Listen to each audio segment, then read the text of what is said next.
Halo Smart Viewers, sesuai dengan janjinya nih, kita akan ngobrolin tentang adiksi-adiksi, mungkin nggak cuma pornografi, tapi ada masturbasi dan orgasm yang sebenarnya apakah adiksi ini tuh sebenarnya menjadi guru cinta yang tepat ya untuk kita membangun relasi, mungkin dalam lingkup romansa. Nah, untuk membahas ini aku nggak sendiri, di sini sudah ada Kak Iksan Bella Persada.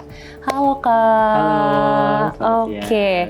Nah, tadi sesuai dengan topiknya ya Kak, aku mau nanya pandangan Kakak terkait adiksi-adiksi ini itu seperti apa? Karena menurut aku adiksi-adiksi ini memang bukan lekat ya, tapi bukan sesuatu yang tabu untuk kita bicarakan gitu betul, saat ini. Betul. Boleh mungkin Kak pandangannya seperti apa? Iya, jadi sebenarnya kalau kita udah ngomongin adiksi, itu sebenarnya udah ngarahnya ke arah gangguan ya sebenarnya. Karena ada sesuatu yang udah, ada perilaku yang tidak bisa dikontrol gitu ya, oleh orangnya gitu.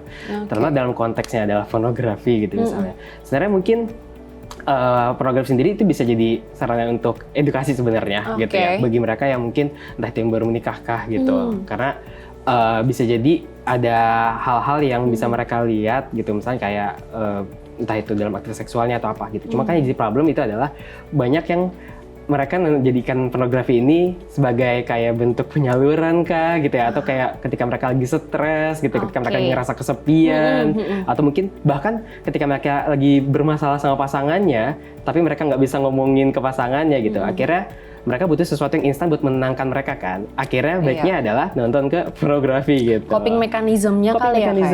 Betul. Nah, itu sih akhirnya jadinya lingkaran setannya ke situ jadinya gitu.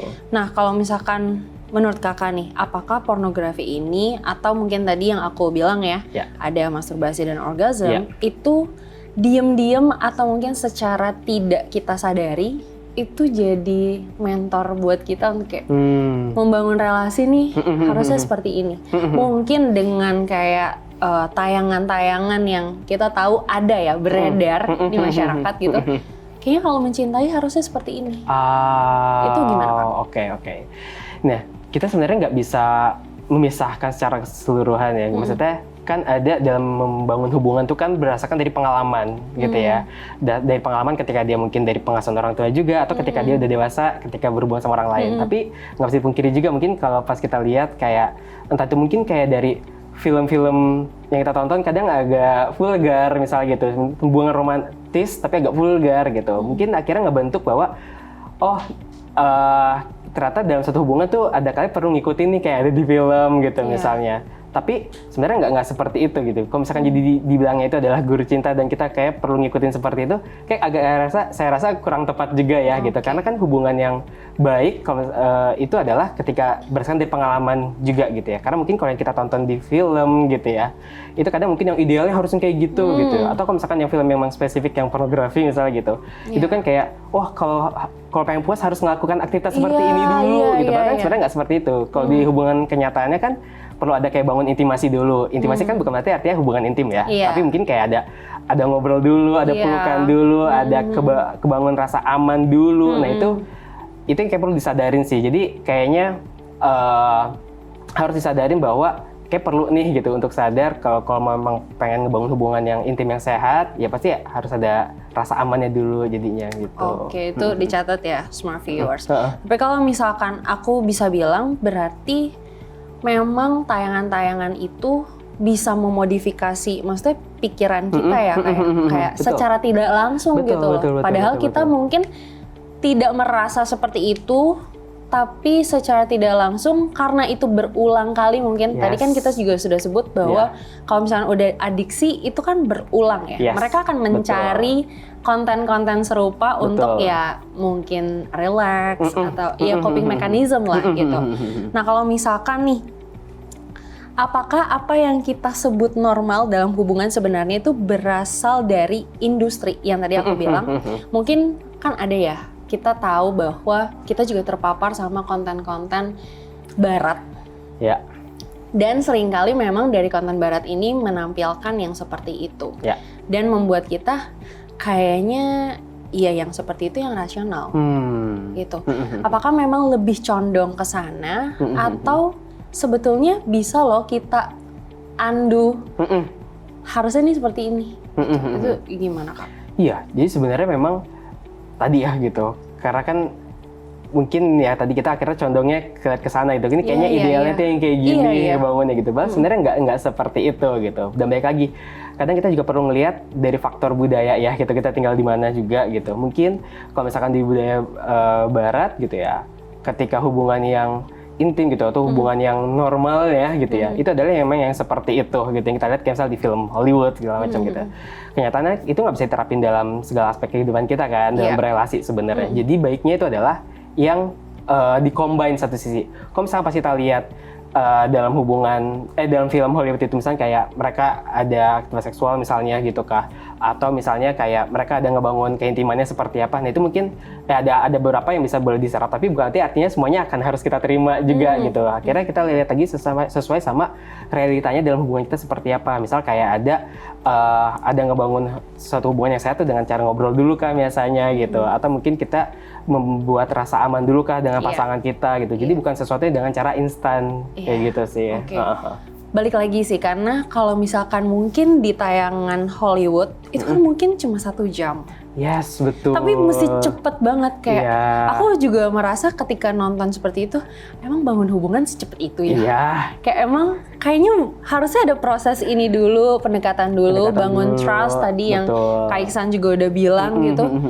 Tapi kok ya mungkin ada orang-orang yang merasa ya harusnya seperti itu. Tapi sorry to say teman-teman, harusnya ada proses-proses yang kalian lewati. Nggak semudah di film Hollywood yang kalian tonton. Betul. Gitu. Nah, kalau selanjutnya nih Kak, apakah kemudahan mendapatkan stimulasi yang tadi mungkin kita dapat dengan nonton yang seperti itu tuh mempengaruhi kita untuk bisa menjaga hubungan lebih lama ya Kak? Jadi kalau misalkan kita ngelihatnya, oh ya udah kalau misalkan marahan, tinggal lakuin aja yang kayak di Hollywood gitu. Padahal kan dinamika hubungan tuh kompleks banget ya. Betul. Apakah itu sebenarnya mempengaruhi juga ya kayaknya kalau di Hollywood tuh gampang, kok yang ini susah, yaudah deh gue cabut aja, atau seperti apa Kak? Yes, betul banget gitu. Jadi sebenarnya gini, ketika kita akhirnya misalnya konflik sama pasangan gitu ya, itu kan sebenarnya ada proses yang perlu kita selesaikan ya, misalnya kayak dari segi komunikasinya kah, dari coba untuk ngertiinnya kah pasangannya gitu ya. Sedangkan kalau misalnya kita lihat film misalnya pornografi gitu ya, atau kayak film di Hollywood gitu ya, itu kan sesuatu yang kayaknya instan aja gitu. Atau kayak misalkan kita butuh pelarian aja, kayak aduh kalau misalnya ngomong sama pasangan tuh ribet nih, panjang urusannya, mungkin bisa jadi kita akan mengalami penolakan gitu ya, misalkan dengan apa yang mau kita lakuin sama pasangan gitu ya. Tapi kalau misalkan akhirnya kita nyalurinnya ke misalnya ke film porno, itu kan sesuatu yang instan bisa kita dapetin, bikin kita ngerasa lebih relax, ngerasa lebih tenang gitu. Karena gini, ketika kita nonton film porno, itu tuh cuma butuh waktu 30 detik untuk si dopamin naik gitu ya. Akhirnya cepet banget kan, instan banget gitu ya. Sedangkan kalau misalkan kita pengen ngerasa senang, ngerasa puas sama pasangan, pengen hubungan baik lagi sama pasangan, itu kan butuh prosesnya agak panjang. Nah itu kalau orang yang akhirnya udah adiksi, udah kebiasaan PMO gitu ya, itu udah nggak sabar kayak gitu tuh. Jadi akhirnya ya udah. Mereka akan craving ya untuk itu cepat-cepat gitu ya. Cepat-cepat pengen selesai gitu ya. Cepat-cepat pengen ngerasa lebih relax. Padahal sebenarnya itu ada kesenangan yang semu, karena singkat, gitu ya. Benar. Gitu. Sebenarnya ada satu tips sih, aku juga sempat dengerin sama Dokter Tirta. Pokoknya kalau misalkan kalian lagi merasa seperti itu, kalian push up. Jadi membuat tubuh kalian lelah, terus ya sama hormon dopamin itu sendiri juga akan naik kok. Biar tubuh kalian juga bisa lebih rileks. Jadi daripada terikat sama lingkaran setan itu, mending push up. Badan bagus, relasi juga sehat ya. Iya gitu. Kayak gitu. Oke. Nah balik lagi ke hubungan nih Kak. Pornografi ini tuh juga bisa mempengaruhi, istilahnya menimbulkan ada avoidant closeness nggak sih Kak? Itu seperti apa ya? Bisa seperti apa ya? Ini terutama pada mereka yang rentan sih gitu. Rentan itu maksudnya adalah mereka yang memang dari awal punya cara respon masalahnya adalah avoidant gitu.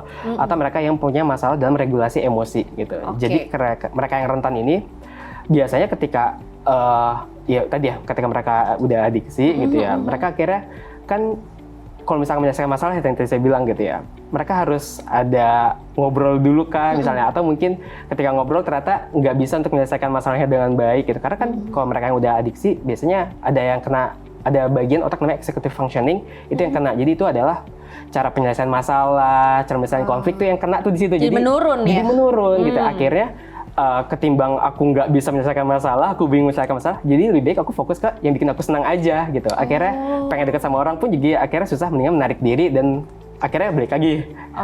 Cara penyalurannya dengan cara yang tadi lagi gitu. Jadi memang cenderung kelihatan menghindar sebenarnya karena mereka tuh bingung harus menyelesaikan masalah itu seperti apa karena terdampak nih otaknya nih gitu. Kadang sebenarnya salah satu kalimat menghindarnya juga kayak, loh kan gue cowok. Kayak iya kan Kak, kayak maksudnya kadang gue butuh. Ya. Justifikasinya. Maksudnya justifikasinya salah satunya seperti itu. Nah, gimana caranya kita ngebedain? Apakah memang itu kebutuhan biologis? Atau emang itu cuma memang itu coping mechanism kamu sebenarnya? Itu seperti apa Kak? Nah, jadi kalau misalkan memang itu ada kebutuhan biologis, biasanya ketika kita melakukannya gitu, misalkan ketika melakukannya itu kita nggak ada perasaan bersalah gitu pas melakukannya. Dan sebenarnya ketika kita lagi nggak bisa melakukannya gitu ya itu kita biasa akan fine aja gitu, nggak akan yang sampai kayak uring-uringan segala macamnya gitu. Beda cerita kalau misalkan itu sebagai media kompensasinya gitu. Kalau misalnya jadi media kompensasi, biasanya setelah melakukannya dia akan muncul rasa bersalah karena dia tahu sebenarnya itu kayaknya nggak tepat gitu, mungkin buat dia gitu ya, atau mungkin bertentangan sama value-nya dia gitu ya. Dan terus juga biasanya kalau itu jadi media kompensasi, biasanya itu hanya sesaat. Kerasa happy-nya, kerasa senang. Abis itu dia mungkin akan ngerasa kayak hampa lagi gitu ya. Dia akan ngerasa kayak tetap akan balik stres lagi gitu. Dan bahkan mungkin nggak ngerasain kepuasan yang didapat ketika dia memang karena faktor biologis itu gitu sih. Jadi datanya mungkin dari situ sih bisa. Itu perlu dicatat ya teman-teman. Tapi aku butuh nih karena pasti banyak banget ya. Pasti banyak banget yang masih terikat di lingkaran setan ini. Ada nggak sih Kak satu mungkin tips and trick mungkin selain yang push up tadi ya Kak ya? Ada nggak sih yang bisa mereka lakukan untuk keluar dari lingkaran setan ini? Nah, kita kan perilaku ini kan adalah perilaku ya gitu ya. Berarti artinya kalau pengen ngubah kita berarti perlu punya alternatif perilaku yang lain gitu. Jadi benar kayak push up olahraga tuh bagus banget sebenarnya gitu. Itu bisa dilakuin gitu. Kemudian di sisi lain kita perlu ada modifikasi perilaku. Contohnya apa? Misalnya kayak jadi misalkan dia ada adiksi nih seminggu misalkan dia 5 kali nonton pornografi kemudian sampai onani gitu ya. Sampai onani gitu. Ditargetin aja misalkan ya di minggu ini aku pengen jadi 4 kali dulu aja gitu. Jadi dikurangin secara bertahap. Jadi banyak yang akhirnya ngerasa kesulitan dan frustasi untuk bisa berhenti karena mereka fokusnya adalah langsung stop. Padahal tuh nggak bisa banget gitu untuk langsung stop gitu karena tadi ada kebutuhan yang perlu disalurin misalkan gitu ya. Dan karena kebiasaan juga. Jadi kalau pengen ngurangin, jadi kurangin secara bertahap. Ditargetin. Misalkan kayak seminggu atau 2 minggu ini bisa nurun jadi 4 gitu ya. Nanti kalau misalkan udah bisa ditambahin lagi nanti bisa jadi 3 kali gitu jadinya gitu. Itu bisa sih dengan modifikasi perilaku seperti itu gitu. Baik Smart Viewers, itu mungkin boleh jadi catatan ya, tipsnya dari Kak Iksan itu boleh dikurangin sedikit demi sedikit, terus juga mungkin boleh diganti juga dengan kegiatan push up atau olahraga lainnya karena baik lagi tadi yang kita sudah bahas pornografi, orgasm atau masturbasi itu bukan guru yang tepat untuk ngajarin kita membangun relasi yang sehat. Well, mungkin sampai sini dulu aja ya Kak ya. Kita akan mungkin kembali lagi di Jurnal Binusien karena kita masih ada berita menarik lainnya. So stay tune di Jurnal Binusien.